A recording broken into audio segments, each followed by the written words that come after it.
everyone, and happy Galentine's Day. I'm Maureen Kyle. Thanks for joining us here on Mom Squad, a show where we normally cover parenting topics, but today is a day where we celebrate female relationships in our lives. Galentine's Day was made famous by the show Parks and Rec, and it falls the day before Valentine's Day. Our female friendships are vital to our mental health and overall well-being. And today we are talking to Shari Leid, a friendship expert, mindset coach, and founder of An Imperfectly Perfect Life. Shari, thanks so much for joining us. Yes, happy Galentine's Day. Happy Galentine's Day. I think everyone out there would agree that when they think of the friend that just makes us whole, the friend that we can lean on, the one that kind of feels like a sister, those friendships are so vital to our day-to-day well-being. Talk to me about what you do with friendships and the research that you've done into all of this. Yeah, well, definitely, especially female friendships. And even just, the way we as women in general, I mean, there's a spectrum here, so it's not just women. But since it's Galentine's Day, I'm going to focus a little bit on the moms here. And our stress response is a lot of times, you hear of fight or flight. Well, a lot of that study was done on men years ago.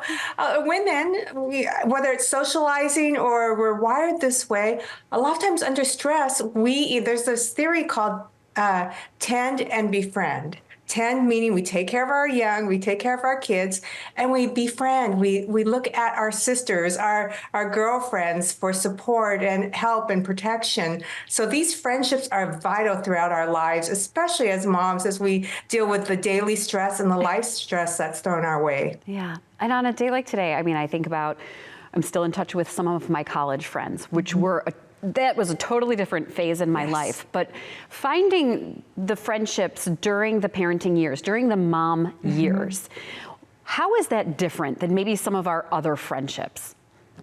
Yeah, well, you mentioned college years. So college years are easy, right? Because you're there, you're experiencing the same things together. You don't have that much of extra life that gets involved. Whereas when you're a mom, you may have more than one child. You might be working outside of the home, working crazy inside the home, all these different things.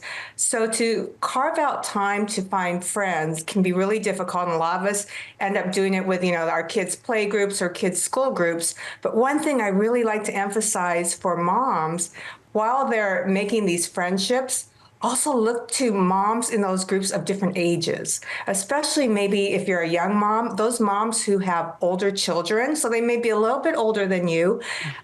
Really don't ignore those moms that might not be as present at the school pickups, but you see at different occasions, because those moms who've gone through different stages with their older kids can be a real source of inspiration and life lessons. Yeah.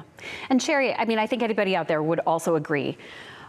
Friendships in general can be difficult. And, when we get older and we are meeting people in school circles or play date circles, those friendships can start out very superficial. How do you know when it's somebody that you can make a deeper connection with, and how do you make that deeper connection? Yeah, so it's really interesting because this past year in 2023, I actually traveled all over the U.S. and I shared a meal in every state with a stranger, a woman I didn't know. And there were some of these women that I met for the first time, and we just vibed as if we were best friends or, friends reuniting.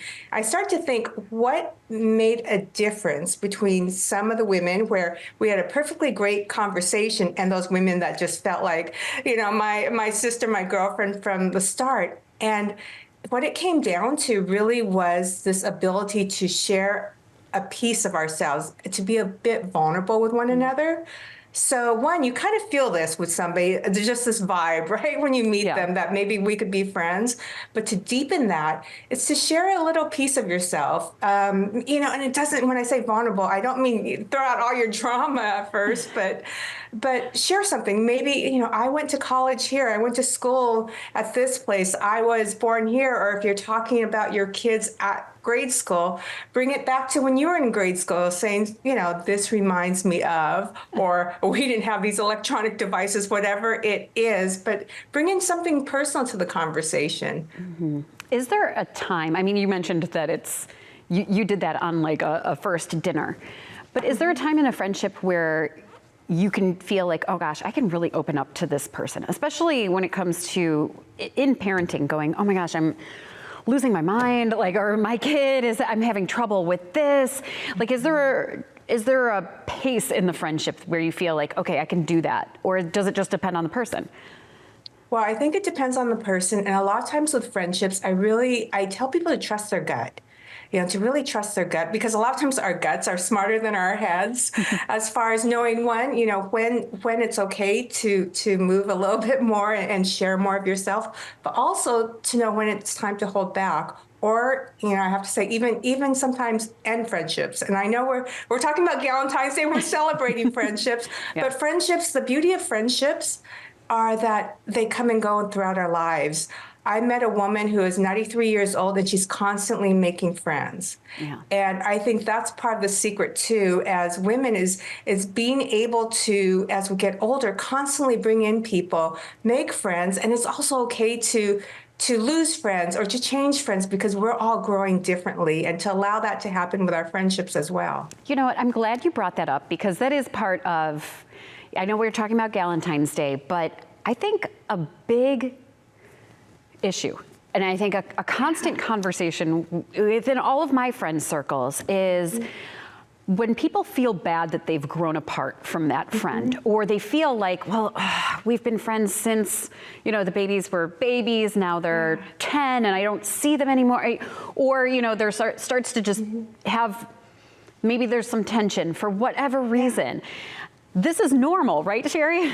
Yeah, and you know what, the great thing about it is we are in these unique positions to model these, and I don't know why we call them breakups. They don't even have to be called breakups, but we're in the unique position to model friendships for our children.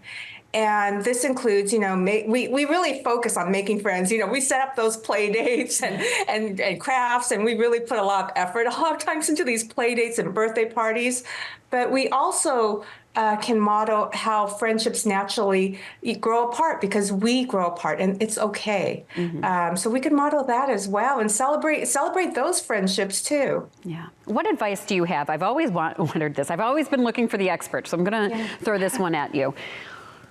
I hear this a lot, where somebody says, I'm kind of new to this school. I'm just meeting all of the moms. There seems to be a lot of mom drama that I don't want a part of. Is it okay to step away from those situations? I don't know. I feel like people get torn between, well, I feel like I should make friends with this group so I know who my kids are hanging out with, et cetera, but it's not me. Yeah, so that goes back to trusting your gut, and then checking your gut, and figuring out exactly where that angst is coming from. Is it because of a past experience? If it's because of a past experience, then check yourself and think, okay, is that true here? Maybe it's not, and maybe you're putting ideas into your head that are not true in this situation. Or is it something real that you're seeing that you do not want to get to be a part of, because you need to read the room first before you jump right in? So trust yourself. There's no necessarily one size fits all. But going into any new situation, right? You want to kind of read the room first. You would do that. You tell your kids to do that. You do that in business as well. Mm-hmm. And it just goes to show too how much we need to celebrate the friends that we do feel like we've known forever, or that feel like sisters right away. So how do we celebrate those throughout the year? Not just Galentine's, but how do you really help foster those relationships? Well, I think, for moms especially, because moms are really busy, and it's a good time to carve out time for your friends and make that a priority. And it'll be different for everyone, but the fact that you're actually practicing carving out time, whether it's once a week, once a month, once a quarter, make that a practice. And as life gets a little easier and your kids become more independent, you could start doing that more often. So that's step one. Step two, nothing beats FaceTime, an actual face-to-face time where you're in person with somebody. And that's the carving out the time. But in addition to that, texting, phone calls, online contact, that's kind of like the stuffing, the protection around the most valuable in-person time that protects that relationship and really keeps it going and helps another person to know, hey, I'm here, especially for moms. And I have to say, especially if you have a mom in your life or a friend in your life that may have a child who is neurodivergent or has some other type of special needs, those are the moms that, man, those texts can really help them get through the day. Just, it doesn't have to be long. Just, hey, I'm thinking about you. Right. Hope today's okay. Hope you took time to breathe today. Yeah. So we're almost treating these friendships like our spouse in a way, or like it's almost like there are certain nuances from a romantic relationship of making sure, checking in with that person, and also making sure that you are doing nice things for that person throughout the week or throughout the month. And so in that vein too, how do we treat tensions when they come up, and miscommunications, because that can be difficult. It's not the same as a spouse. I have no problem yelling at my husband when he does something that makes me mad. Yeah, he can't leave so easily. He can't leave, right. It's harder for him to leave. But I'm also, part of me, when that's come up in my own life, I've been afraid to bring up something that might cause some tension with a friendship, because those are a little bit more fragile. Yeah, and that's, it'll depend on the friendship, but that's for one. As a mom, you think, okay, what do I want to model for my child? Secondly, when that comes up, a lot of times it's emotion that's happening, right? Right. And emotions are sort of like bells. So when an emotion happens, whether it's anger, sadness, whatever it is, that's an alert to tell you, okay, where is this emotion coming from? Why am I feeling that? Mm. So use that emotion, I would say, to take a step back, to really understand what you're feeling about the situation and why it's bothering you, why it's upsetting you. And that hopefully will give you a pause. And at that time, take a step back and be your own best friend and think, what would I advise myself as my most compassionate best friend? Mm. And use that advice to help you know how to proceed in that certain situation. And so is it okay to go to a friend and say, this really hurt my feelings. I just wanted to let you know that when this happened, that hurt. I personally think yes, and knowing your friend, you'll know how to approach that friend. If you know that there's no way you can tell that friend that something hurt your feelings, or you know that that friend won't care, maybe then the question is it really a friendship that I want to keep, and why am I keeping this friendship? Yeah. If it's a friend, you want to be able to tell you. I know, especially as a friend, if I hurt another friend's feelings, I would want them to come and tell me. It might not feel good at first, but if the friendship's important, I think the receiver will end up receiving in the way it's meant to be received. Yeah. And so as we're gathering around with our closest friends that we just adore, and maybe they've been longtime friends or friends we've just known for a couple of years, how do these relationships have an impact on all of our other relationships? Well, I like to say we're all connected. And because we learn from one another, and what I found too, meeting all these different women across the U.S., women of different ages, races, education levels, economic levels, political beliefs, religious beliefs, there's so much similarity in every single one of them that as I went through this process, it almost felt like I was talking to one teacher with 50 different faces and voices. Mm-hmm. And so that just solidified to me how connected we are. And the lessons I learned from this one girlfriend is something that I can teach to another girlfriend, and may also change the way I react to a situation when I'm in that situation, which again is watched by someone else and may influence them. So I believe we're all connected, and And we're here. I like to say we're everyone's teacher and student. What are some of those biggest lessons that you learned when you were going across the country and meeting these women and observing all these friendships? What would you say are some of the biggest takeaways? Well, as far as friendships, so the woman I met earlier, the older woman, I met her in Arizona who's constantly making friends. There was another woman in Connecticut who I met for the first time, and actually her husband had just been put into hospice, but she felt meeting was important. We had planned this a long time out, so she took 2 hours out of the day to meet with me.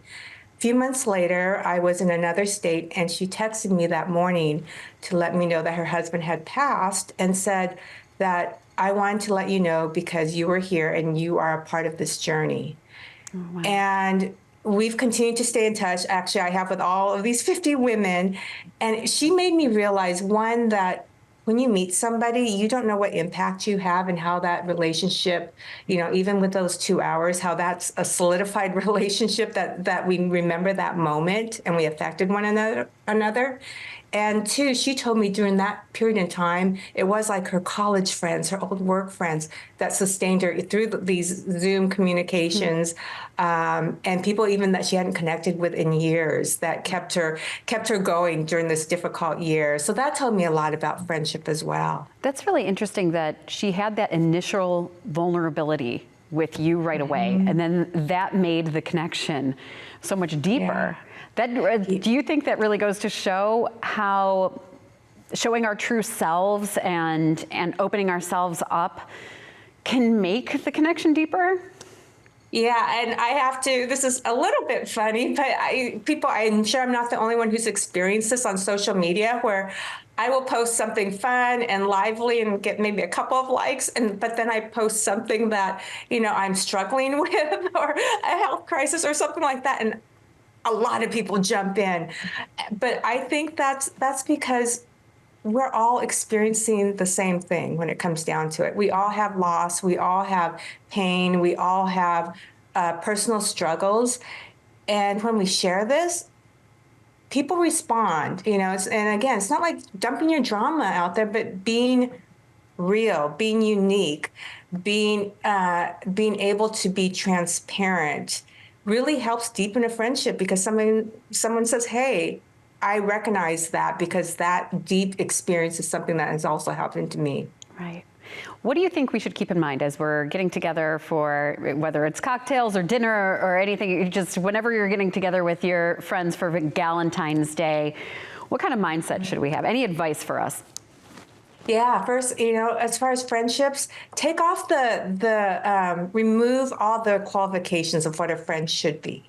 A friend should be this, a friend should be that. I need to show up this way. Take out those qualifications. Webster says friendships are basically mutual admiration for one another. So when you look at Galentine's Day and getting together with women that who, either long-term or new acquaintances, just think of this mutual appreciation to be in this space at the same time, and how much was involved, how many steps had to happen to bring you all together in that spot, and just really enjoy that moment and that energy that you're able to create together. Yeah.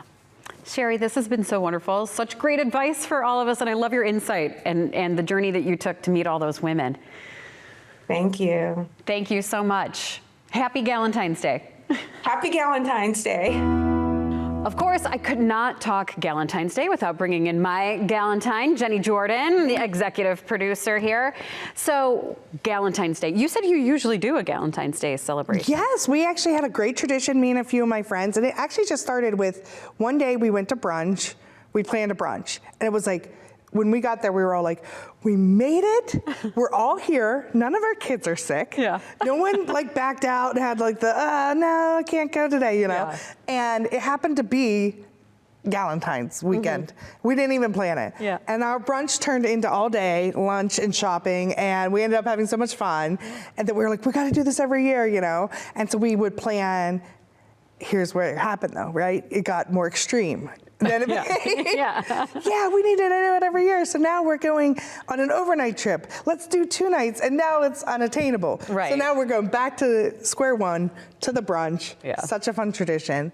But it's so important to just be with your people and have, I think, when you become a mom, you see how big that shared experience is. So no matter what mom you're talking to, everyone loves their kids, right? Yeah. And so it's just been really fun to kind of get mom friends and Galentine's Day and celebrating all things friendship. And don't you think it's just as, I mean, Shari went into it and we talked about it a little bit about how I feel like you need these friendships as much as you need your spouse, just for your own mental health. Like this is, yes, you need your partner, your spouse, but then you also need the people who you're not living with and like you're not, in the daily trenches with, but you kind of are. That's why we created the show, right? Yes, exactly. It's like you need a squad of people to be like, they say it takes a village to raise a child, and it truly does. Yeah. And so kind of creating that village, but I loved what the expert was saying about,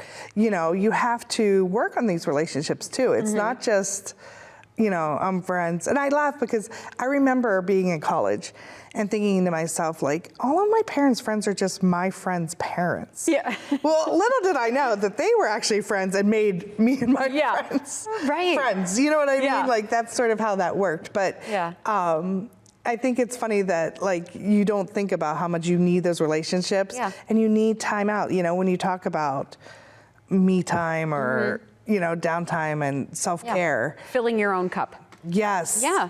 And Shari briefly mentioned it, and I was debating whether I go into like how it impacts your kids, but I figured we could talk about it.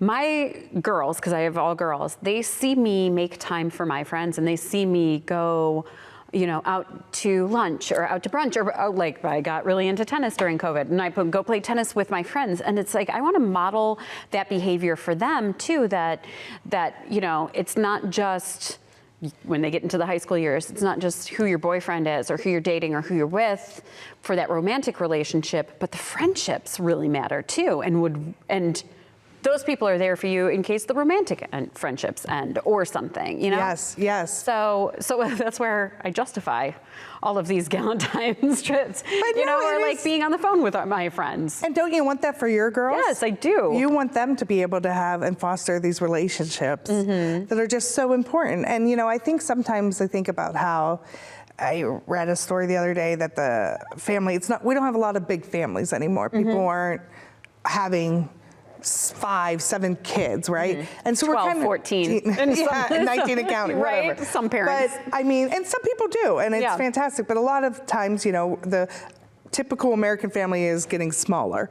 And what it is though, you still need a support system. Yeah. And so we're choosing our friends and we're choosing our family in some senses. And so, to really put that first is a big deal. And it doesn't have to be going to brunch or going here. I love that you said like tennis, because now you're getting your workout in with your friends. It could be me and my friends on a Friday night, we'll be like, who has Kohl's returns? I mean, you have to go and run out to the store once to go to the Costco run together, you know? And so it could be walks around the neighborhood. It could be all of that. I have my neighbors, and I'm not part of this group. I'm not offended though. They get together and watch The Bachelor. I'm just not available during that time frame, but like they get together, they watch The Bachelor, they make a whole big thing of it, and it's like even just watching a show, as this whole episode is about, those shared experiences, whatever they are, to find that common ground, and that's where you build your. It's not just building the friendship, it's building that communication. So keeping that shared experience at the forefront, but then being able to be vulnerable. And then while you're sitting around and watching your favorite TV show or going on the neighborhood walk and being like, you know what, I had a really hard day yesterday because XYZ. And then if somebody else is like, been there, done that, and this is what I did. I mean, those are where you're getting the deeper connections. So. And we have so much going on. The kids are running here, they're doing there. Sometimes it feels like a chore to fill your social calendar, but remember what it feels like when it's over. Like, Yes. sometimes I'm like, I do not want to get out of my sweatpants and have to go to dinner, and you don't have to, you could go in sweatpants. Yeah. But I mean, you'd think, I don't know if I really am up to it. I'd rather just kind of stay in with the kids, Yeah. But afterwards, I feel like I'm a better mom because I'm more present with them, because I've had conversations with other people, that it gives me my mojo back, Right. my personality that's beyond being a mom, Yes. Yeah, absolutely. All right, well, we hope that you have a really great Galentine's Day and think about all of this as you're sitting there with your friends, chatting over whatever it may be, brunch, drinks, dinner, whatever. Galentines are very special. And that's why, as Jenny mentioned, that's why we created this show. We are so happy you are part of our squad. Jenny, thank you for being part of the episode again. Thank you for being my forever Galentine. Thank you for being my Galentine. We have a lot to talk about behind the scenes. Anyway, well, thank you so much for joining us. We are going to see you right back here next time on Mom Squad.